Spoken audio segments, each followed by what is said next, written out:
Will you be my girlfriend with the intention of marrying me? That's what everyone I met through a friend wanted to know. One guy, who was 3 years younger than me, said he fell for me right away. I thought about my age and wanting to settle down, so I said yes. A year later, we tied the knot. I'm Michelle, 34 years old, working for a big company. Living overseas has always been my dream. My husband, Paul, is younger than me, but he's a natural leader and takes charge in our relationship. He's the one who leads our household, and I'm okay with that. I've been used to living alone for a while, so I don't mind doing the chores and cooking. Paul doesn't pitch in much, but I don't find it bothersome. When we're out together, Paul always takes the lead, which lets me relax and have fun without any worries. It feels like a nice balance between us. However, everything changed when my mother passed away while I was working. I got a call from my dad, telling me that my mom's illness had gotten worse and she collapsed. I rushed to the hospital, about 2 hours away, to say my final goodbye. I stayed with my dad to help arrange the funeral. When I called Paul, he said he couldn't leave work on short notice. He didn't come to the wake, and although he made it to the funeral, he wasn't dressed appropriately. I had to quickly arrange a suit for him to rent. He complained a lot, saying I should have sorted everything out beforehand. With all the grief and business, I couldn't deal with Paul's complaints, so I brushed them off. But he didn't seem to appreciate that, and he was in a bad mood the whole time. Since then, it seems like our arguments as a couple have been on the rise. It's normal to have some disagreements after being married for 3 years, but lately Paul's been picking fights more aggressively. His controlling behavior has been overwhelming, often telling me what to do and taking charge. I grew tired of it and tried standing up to him a few times, but since he didn't know how things were managed around the house, even simple tasks like preparing for his business trips became lengthy affairs. Plus, he'd complain while trying to help, only making more of a mess. Eventually, I realized it was easier if I just handled things myself. It wasn't about blindly obeying him. I took charge of certain tasks to save myself the hassle. I'm going to start preparing for us to join the gathering for my mom's first death anniversary next week, I informed Paul. He responded grumpily, "Okay, but I have an important meeting that day. What should I do?" I've mentioned this gathering well in advance. I was taken aback by his sudden remark. "What? You're not going?" Paul sighed heavily. "It's not that, but it'll be tough to delegate everything to my juniors, you know." He seemed pleased with his recent promotion and often talked about his junior team members. I felt like sighing in return. "Please plan for it, okay?" I emphasized. The day before the gathering, when I got home from work, Paul was sulking and drinking beer in the living room. "I'm sorry I'm late." I had to work overtime. I apologized. I could tell he was upset because I was late and dinner was delayed. "I've been waiting here for an hour just as I thought," he grumbled. "But it's just 1 hour, isn't it?" I reasoned. If he couldn't prepare dinner, he could have gone out to buy something. I had informed him of my late arrival time. He could have taken some initiative and handled things on his own. Suppressing the urge to speak my mind, I handed him a takeout box. I thought it'd take too long if I cooked, so I picked this up on my way home instead, I explained. In response, Paul slammed a glass of beer onto the table. "Takeout again? Aren't you slacking off a bit too much lately?" The last time I brought home takeout was about 2 weeks ago. True, I've been busy lately and maybe I haven't been cooking elaborate meals every day. But I always make sure we have a balanced diet and rarely rely on prepackaged items. Still, I didn't think I deserved that kind of criticism. As I debated whether to respond, Paul, misunderstanding something, decided to add insult to injury. "Can't say anything because it's true, huh? Do your chores properly. You've been coming home late lately, claiming you're working overtime. You're probably just out having an affair," Paul shouted. His words ignited a wave of anger that had been simmering inside me. Enough was enough. If you know I'm working late, the least you can do is prepare dinner for us. It's okay if you can't cook. Getting takeout isn't too difficult, is it? I always let you know when I'll be late. And despite being busy, I handle all our household chores. "There's no need for that kind of attitude," I asserted. Paul shot me a glare. "You know what? You're 3 years older than me. I could have married someone in their 20s, but I chose you, an older woman. Show some appreciation and do as I say. No one else would want you, so you'd be in trouble if I left, wouldn't you? Did he really just say that? I was furious and couldn't hold back any longer. Then maybe you should have married a younger woman when we started dating before we got married. I asked if you were okay with me being older, and you said yes. That's why we got married. Even without you, I could manage my life. I retorted. Paul scoffed at my words.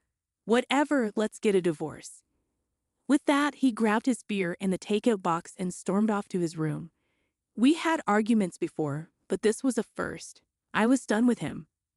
I decided to eat my takeout dinner to calm my nerves, assuming Paul was probably just irritated because he was hungry. But even as I filled my stomach, I couldn't shake off the disbelief that this was all happening the day before my mother's first death anniversary. After a while, I called out to Paul from outside his room, "We need to leave by 8 a.m. tomorrow, so I'll wake you up around 7. There was no response, but I sensed he was awake. With those words said, I went to bed, feeling unsettled. The next morning, when I woke up early, Paul was already gone. The bags I had packed were still in the room, indicating he hadn't left for the gathering without me. Where had he disappeared to? I called his cell, but got no answer. My texts went unanswered too.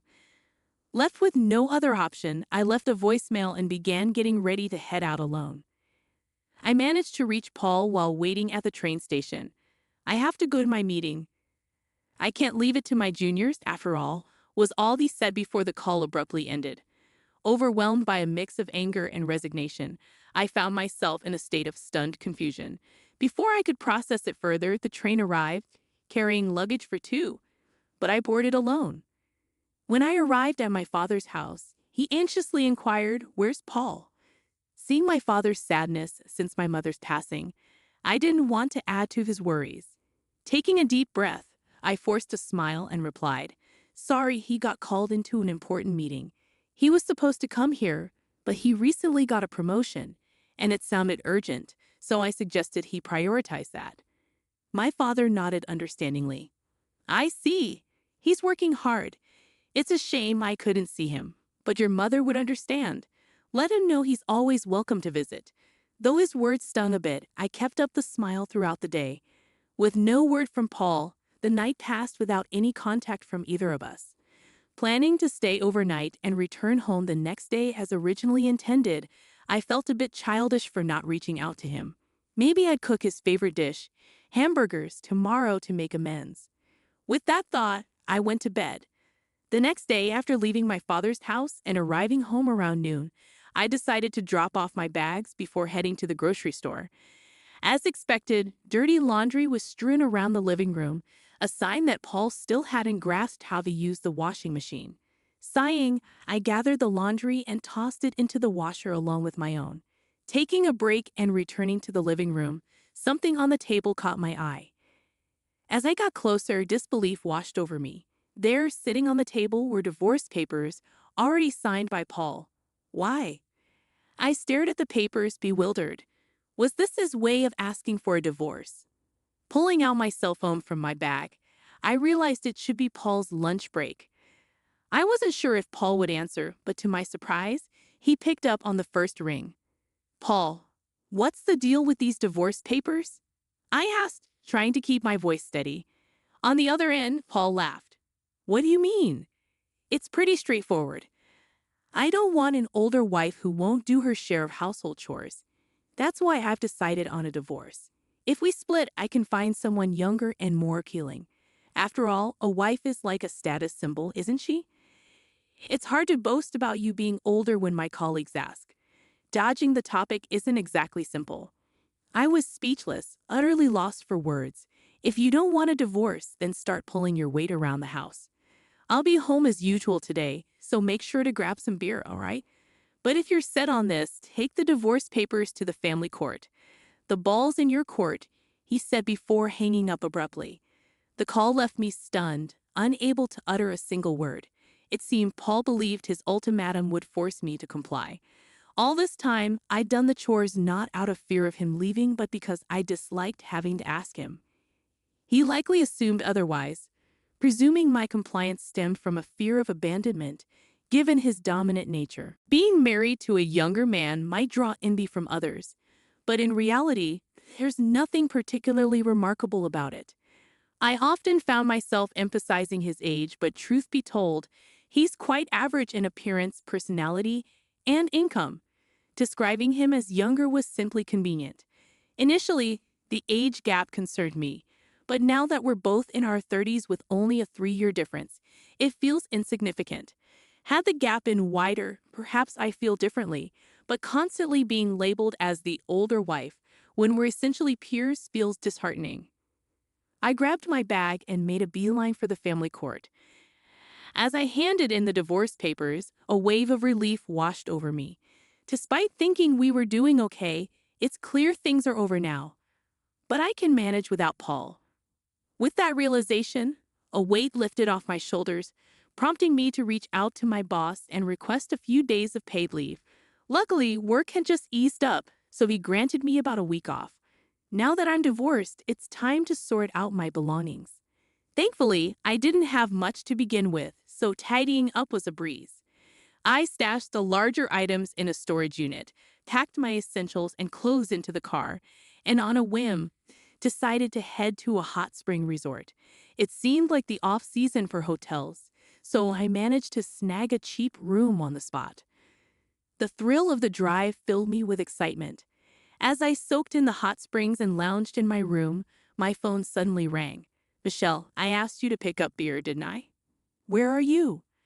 I couldn't help but chuckle, recalling Paul's usual routine. "I'm actually at a hot spring resort right now," I replied. "What? A hot spring resort? Why?"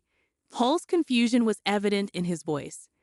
"Well, you did say to file the divorce papers if I disagreed with you," I reminded him, amused at the thought of his reaction. "Wait, you actually filed them?" Paul sounded flustered. "Of course I did." "Why? Is something wrong? After all, it was your suggestion." Paul finally regained his composure. "Are you serious? When you say hot spring resort, do you mean some nearby spa? If that's the case, I'll grab dinner, so just come home soon." His sudden caring tone made me laugh even more. "It's about an hour-and-a-half drive. They even have an outdoor natural hot spring. It's quite lovely. I wonder if it'll rain tomorrow. Since you're going out to buy your own dinner, I've already packed up my things so you won't have to worry about me coming back. Please take care of yourself," Paul pleaded desperately, hoping I would reconsider. But I had no intention of returning. "You're the one who initiated the divorce papers, remember." It was clear he was using the threat of divorce to manipulate me. "I've already told you I can manage without you. Now that you've divorced your older wife, you can find someone younger. Whether you succeed or not is up to you." Paul fell silent. "It might not be my place, but you should consider moving out of that apartment," I continued. Finally, Paul spoke up again. "Why should I?" His voice was barely audible. "Think about your finances. You'll end up broke if you keep living there. You can't handle chores, cooking, or laundry. You'll need to hire help and eat out, right? That's costly. It would be problematic if most of your salary went toward rent. You always thought you were the one providing for me, but my salary is nearly double yours. You've never been the provider. If anything, it's been the opposite. And that confidence you had because of that one junior. I have multiple juniors under me and even more under them. I usually keep work talk to myself because Paul gets moody, but I outrank him both in position and salary. You'd think he'd have noticed by now, living together and all, but it seems like it's news to him. Maybe Paul, being the proud, dominant man he is, kept his ego intact by looking down on me. Now that he can't, he must be feeling quite defeated. I've dealt a blow to his pride. Payback for all these years. As for why I handled the household chores without complaint, even when you acted domineering, it was partly because you were younger and I cut you some slack, and partly because it was too much hassle to ask anything of you. I didn't need you to stay with me. I was just handling your needs alongside my own chores. So when you said, "Do the chores or we divorce," it was an easy choice. We're strangers now. Goodbye. I said my piece and hung up the phone. Feeling rejuvenated, I savored the hotel's cuisine. As anticipated, Paul reached out for reconciliation, but I responded with a smile. I'm older than you. I doubt you want me back. Apparently, he hadn't fared well with younger women. Eventually, Paul gave up and moved out of the apartment. Engaging a lawyer for asset division, I demanded more to compensate for the burden of household chores I had endured. Paul, being thrifty, didn't hire legal representation, giving me the upper hand. With my lawyer's assistance, we negotiated an agreement with favorable terms for me. Interestingly, it appears Paul's lone junior had been vocal about his poor leadership skills, to the extent that he couldn't even consider him a competent boss. Paul caught wind of this, and they are now embroiled in a dispute. He should have realized the importance of nurturing his own team. As for me, I had been offered a position at our overseas headquarters.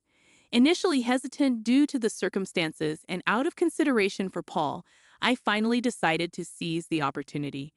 I'm currently gearing up for the transition. Though I've caused my father some concern, we've begun practicing video calls to stay connected when I'm abroad.